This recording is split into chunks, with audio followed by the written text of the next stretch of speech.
This is my 1997 Land Rover Defender 90.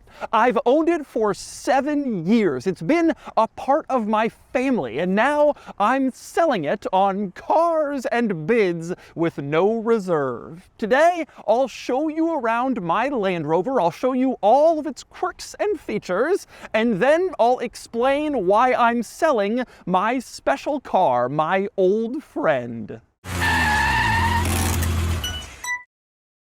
Okay, time to talk about selling my Land Rover Defender. 7 years I have owned this car. 7 years. It's the longest that I have ever owned any car my entire life. This one has been with me the longest. And it's become such a part of my life and of my YouTube channel. In fact, a lot of people identify me with this car. And I suspect they're going to be pretty upset in the comments talking about how I shouldn't sell it because this car is such a part of me. This was a Doug car. Back in the day, I used to ask my audience which Doug car I should buy. And then the car that got the most suggestions is the one that I chose to buy. And this was the very last car that I bought that way. It was suggested to me by my audience and I kind of wanted it too. And then I bought it and I revealed it on my YouTube channel for the very first time 7 years ago. Ladies and gentlemen, this is the new Doug car. That is my history with this car. Basically, my whole YouTube world. And it's not just that. This car has been a part of so many of my most important life memories. This was my wedding getaway car. Back in July 2017, when I got married in Washington, D.C., this was the car that me and my new wife drove away from our wedding for the first time as a married couple. Then, a few weeks later, we took it on our honeymoon together for the first time as a newlywed couple. When I was featured in an article in the New York Times about cars and bids, this car was in the images. Me sitting inside my old Land Rover in a picture taken by my friend Melissa. This car was the first one that I registered in California when I first moved here from the East Coast almost 6 years ago now. It was this car that I used to run over an Audi all-road. It may be the most hilarious video in the history of my channel when I drove over an Audi all-road and my friend Filippo's Kia. I did it in this car. I've used this car for countless trips to the beach with my dog, driving onto the sand to throw his little toy as the sun set and the waves crashed up against the beach. It was like an icon. Every day, me and Noodle, my dog, would drive down to the beach in my old Land Rover. And it's been the source of countless summer dance parties with the roof off and the music blaring top of our lungs, singing our favorite songs. Me, my friends, my family, everyone I know. It's all been in this car. So many great memories. In the end, like I said, 7 years and almost 20,000 miles of driving. This Defender has definitely been really a part of my life. So why am I selling it? If it's been such a special friend and family member, blah, blah, blah, why am I dumping my iconic Land Rover? There are, frankly, two really big reasons for it. Starting with reason number one, I just have a lot going on. In my life, there is a lot of stuff right now. I am doing a major construction project addition to my house that I'm kind of overseeing and supervising, and it's taking an enormous amount of my time and effort. I have 2 young kids, one who just turned 2 and another who was just born like 6 weeks ago, 12 weeks by the time you watch this video.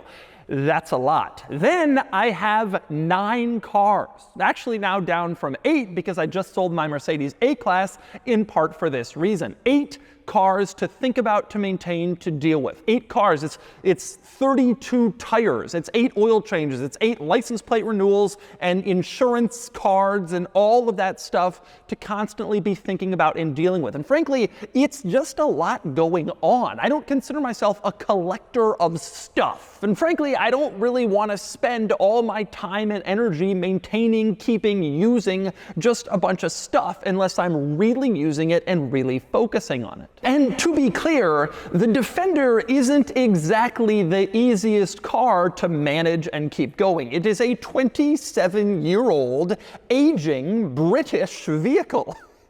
That's not really the formula for a car that is something you don't have to think about very often. Instead, I have to think about it a lot. Actually, it's never really given me that many problems. It's only stranded me one time back in 2018, almost 6 years ago, and it really hasn't been too problematic otherwise, but that's in part because I've always stayed incredibly on top of maintenance, repairs, and everything it needed to make sure that it never stranded me anywhere or broke down. And that always means coordinating servicing, usually from far away because I've kept this car on the East Coast, and it's just a lot to think about. And frankly, I'm just trying to simplify my life, make things easier, and that means get rid of some stuff that causes some extra dealing with.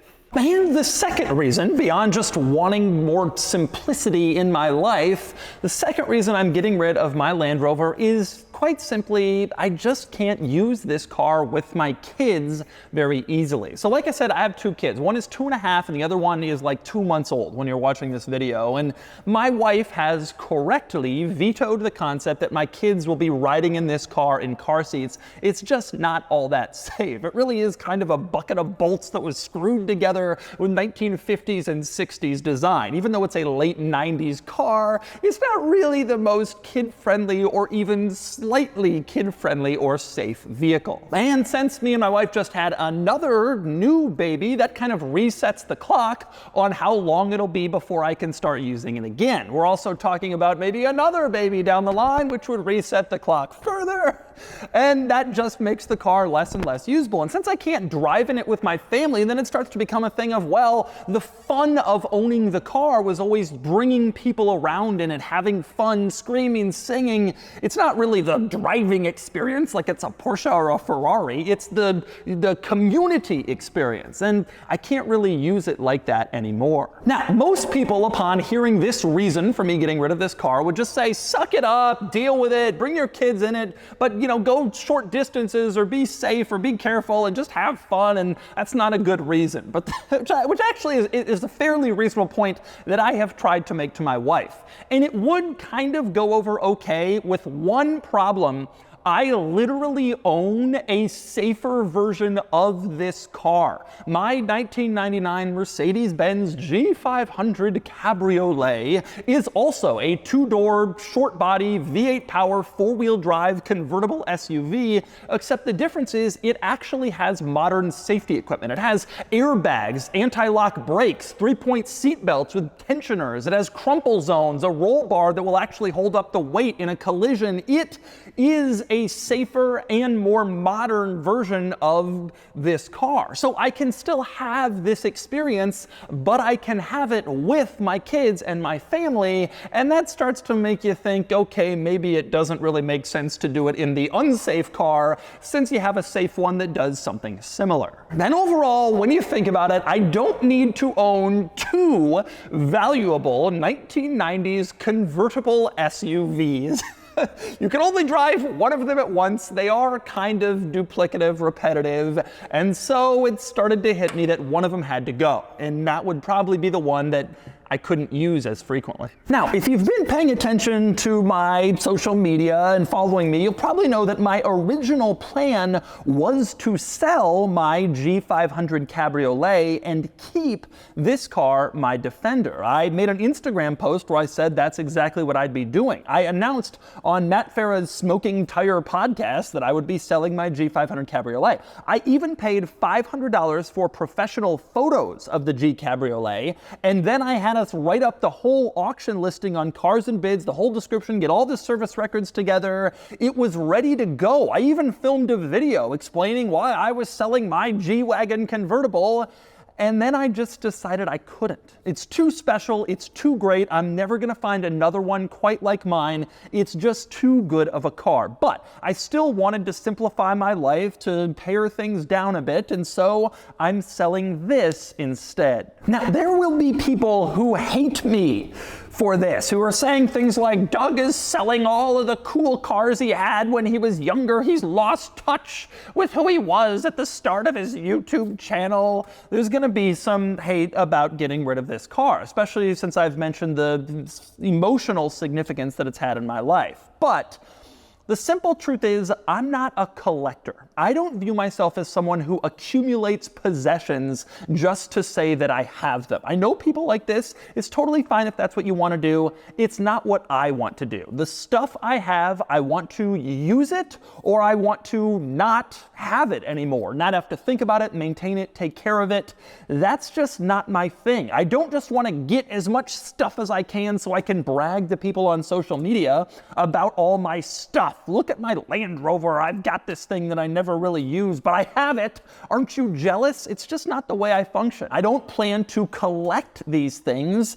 I just want to have stuff I'm going to use. And the simple truth with this car is, I'm just not gonna use it. My wife and I are very into the concept that there are seasons in life for everything. Seasons for raising children, seasons for having fun, partying, etc. And this vehicle's season has come to an end. We had a great time with this when we were younger. We drove it everywhere. We did everything in it. We had so much fun, but its season has come and gone, and now it's time to move it along to someone else who's ready for their season with a Land Rover. And it's not like I'm totally getting rid of the concept of this vehicle. Like I said, I will still have my convertible G-Wagon, and so I consider myself lucky that I will still be able to capture some of the magic that I had in this car with the summer dance parties, singing pop songs loudly, driving around on the beach.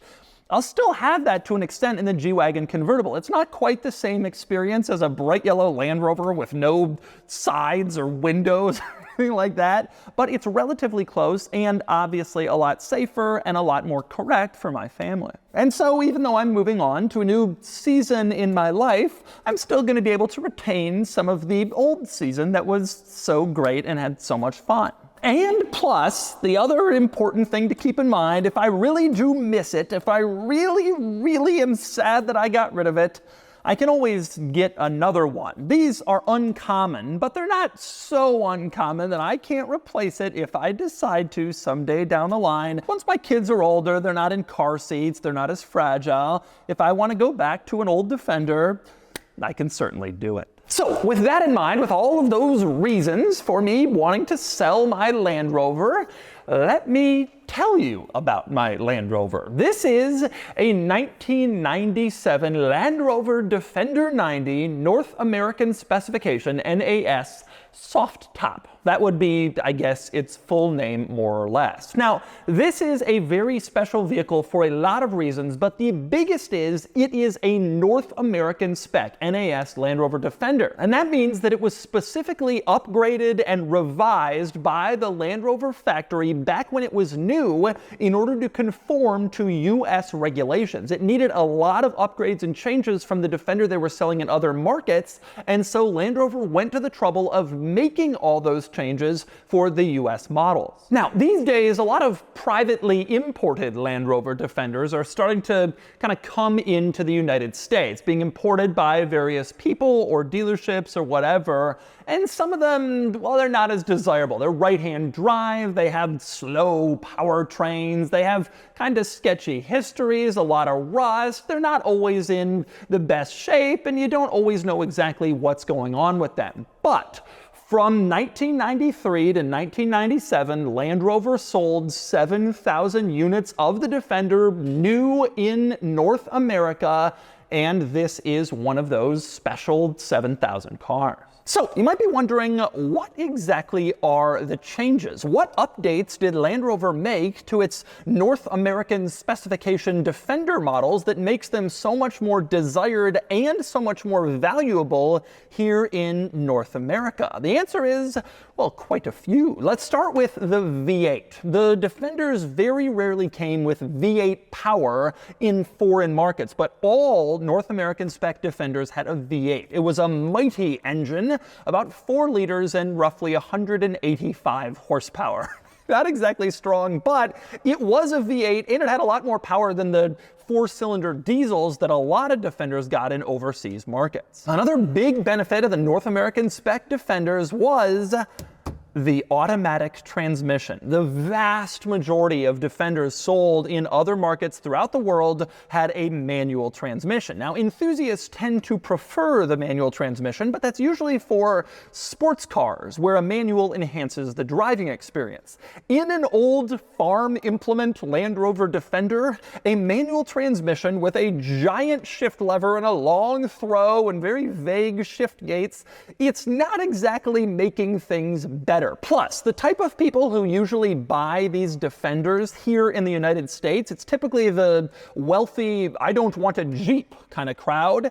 They don't usually want to drive a manual transmission. They want to drive an automatic. So, for the 1997 model year only, the Defender was sold here in North America with an automatic transmission. Now, all 97 Defenders had an automatic, and all 93, 94, 95 NAS Defenders had a manual. There were no 96 Defenders. That makes the 97s a little bit more valuable and more desirable, since the automatic broadens its appeal to a wider number of buyers.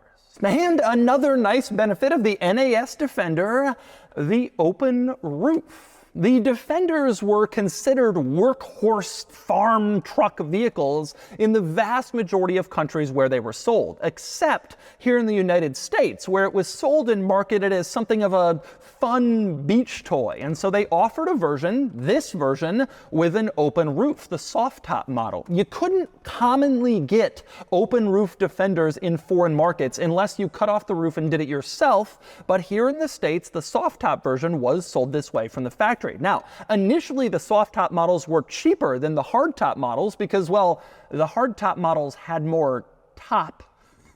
But over the years, as people have started to use these more on beach destinations, Southern California, places where the weather's good, the soft tops have actually become more desirable and sell for more money. It's what people want considering their use case. And there were other fairly minor but noticeable changes that the North American spec Defenders had that foreign market trucks didn't. Probably the most obvious is the external roll cage, which you can see here. This big cage that goes all around the exterior of the vehicle. They had this roll cage on the soft top models, obviously, but also on the hard top models. And in '93, Land Rover sold the 4-door Defender 110 here in the United States, and even those have an external roll cage, a giant thing that goes around the entire vehicle. Now, there's a lot of debate as to why Land Rover sold the NAS Defenders with this roll cage. Some people say it was regulatory. The US government made them. Others say it made it look cool. They added to the price of the car. And then, of course, Land Rover marked that up to make more money. There's no real consensus on exactly why the roll cages were added to the US trucks, but they are added. And it's an expensive addition, and so most foreign market Defenders don't have them. Another change for the US trucks, the rear lighting is a little bit different compared to a foreign market Defender. To me, that's the easiest way to tell them apart because most people don't bother making that change, even when they're trying to create a NAS Defender clone. The NAS Defenders were also individually numbered with a plaque on the rear that shows your serial number of your Defender. As you can see, mine is number 1460. Now, unfortunately, Land Rover started every model year over at 0. So there are several other number 1460 Defenders out there. This is classic Land Rover.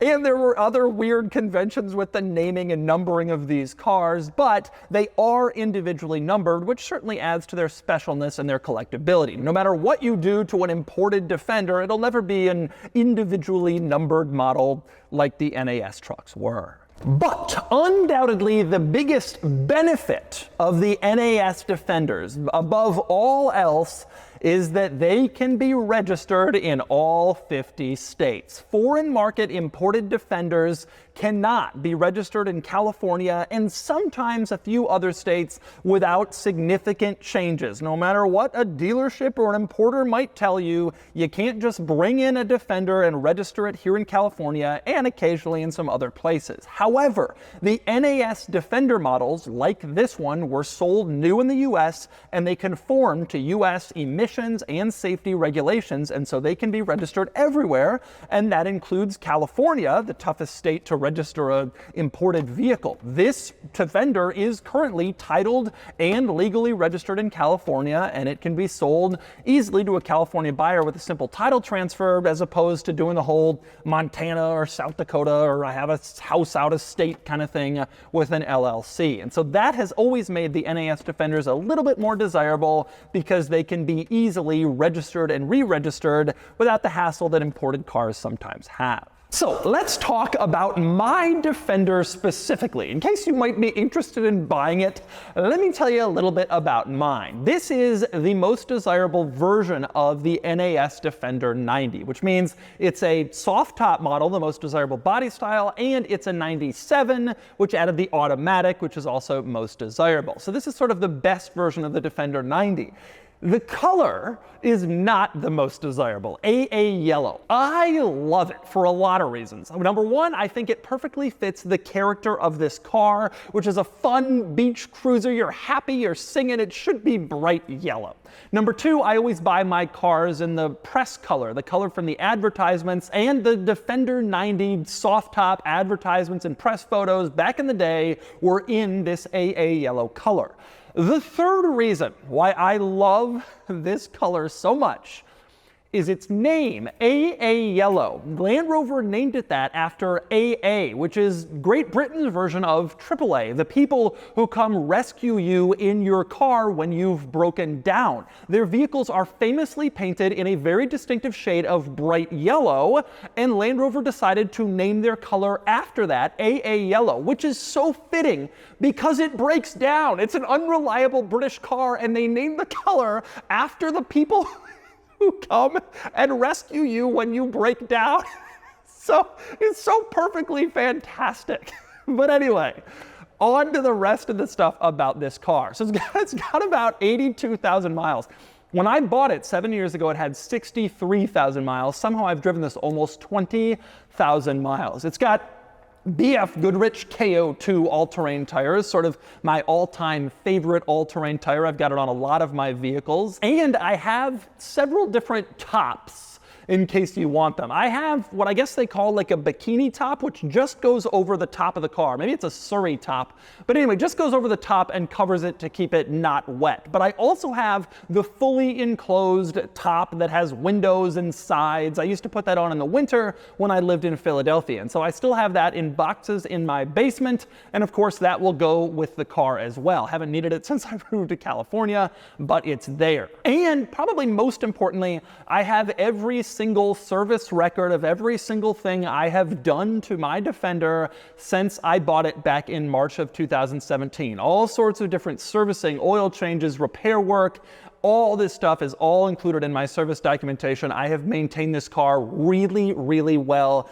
to an absolute T, a gold standard, to make sure that it was always running and always could do exactly what I demanded of it. And I've also added a few things that make life with this car better. I upgraded the lights all around to LEDs. The headlights, the turn signals, the brake lights, all of it are LEDs. It makes you see better, it makes you seen better by other drivers, and it's just a more modern, better way to do things. I also added Army-style inward-facing seats in the cargo area. This came with a two-person rear bench that faced forward, but now it has 4 individual seats in back with lap seat belts, so I can carry 6 people instead of the 4 people that came with this from the factory. And I added a new stereo system. It has Bluetooth audio, USB, which is nice to have, and I even wired up marine speakers that were intended to be used in boats. I put them in this car so that they could get wet, because occasionally you're driving, there's not really a roof, it starts to rain, you don't want your speakers to go out, and so you don't have to. It all works well, and it's never really given me any trouble, except sometimes sand has gotten in the slot for the CD player.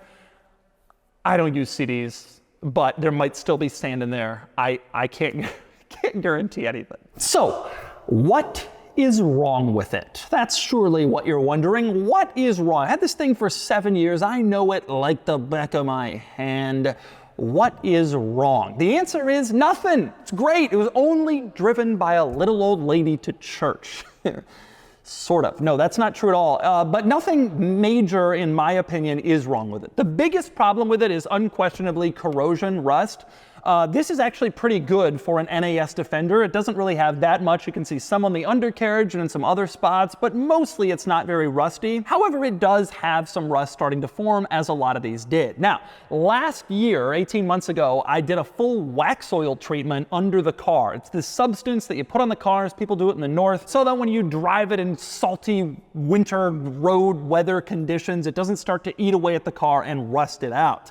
I've never used it in any sort of winter weather condition, but I do keep it most of the time on Nantucket Island on the East Coast, which is pretty small, and so there's a salty air environment, which is why I did the wax oil. And since I've done that, I haven't really noticed any additional rust, but there's been some on the car. Man, there's a few other little things. For example, the hazard lights don't work. You push the button, they don't turn on. I don't know why that is. The windshield wipers don't return to their original position, so you turn them, like they're going like this, and you turn them off and they just stop. So you have to like use the switch to get them as far down as you possibly can, which is more hilarious than it is annoying. The spare tire I just discovered is from 2009, so don't use it. But other than that, there's nothing major wrong. I have always kept it in really fantastic shape, as good as I possibly could, because I never wanted it to strand me out on Nantucket. It's kind of a rural community with no real servicing capabilities. I never wanted to get stranded. And it never did strand me except for one time, like 6 years ago, like I mentioned. It's always been reliable, good, and dependable, even though it's a Land Rover. And so I don't really think there's that much going on with it. There's that much wrong. Nothing particularly glaring or over the top that I think you would immediately need to address when you buy it.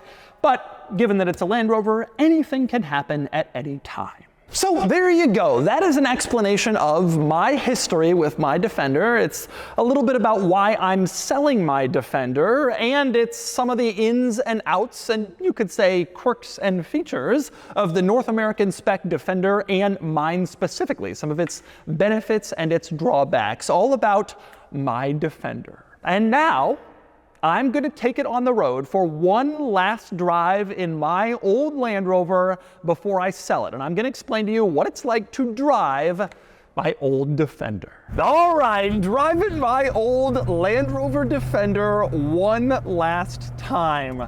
I have had this car 7 years. I've done 20,000 miles in it, which is, you ask a lot of people who own one of these, and that is an unconscionable figure because it's slow and rough, and by modern standards, it's kind of difficult to drive. 20,000 miles in one of these is a lot, but I did it. I used to drive this thing from Philadelphia to Cape Cod. I probably did that 6 times. I've loved this car. Like, it has been truly a family member. There's been truly so many memories and so many fun things that I've done in it, and it's hard to believe it's going away now, but it's just time. You know, there's a time for everything, and I don't want to just accumulate a vast collection of cars that I no longer use. So what makes this car so endearing? What makes this car desirable and cool and special? Because everybody loves the Land Rover Defender, but it's just an old truck, right? That's what people say. The answer is it's just so basic and alien that it's fun. You know, I'm replacing this with my Mercedes G-Wagon convertible, which has, on paper, a similar experience. V8, four-wheel drive, two-door, convertible, short body SUV. But the difference between the two is so significant. The G-Wagon feels like a regular car with a convertible top. This just feels like a totally different life. And I think that's one of the reasons why people have always had so much fun in this car. When you get in the Defender, you're not just getting into a car to go somewhere, you're having an experience. You're like doing something fun and crazy and interesting and exciting. Unlike just driving to a place somewhere, you know, it's loud, it's rough, it's weird, there's no windows or sides anywhere, like it's wind in your hair, bright yellow, everything about it is just different. It's slow, it's old, it looks cool. This thing is fun. This is fun personified. If you want to have fun in a non-sports car, you do it in something like this, that's like a blast, that's just old and different from a normal car. You know, from the driving perspective, is it slow? Yeah. Is it, you know, there's a lot of flaws if you were to think about it objectively and look at it on paper, but it's also just cool.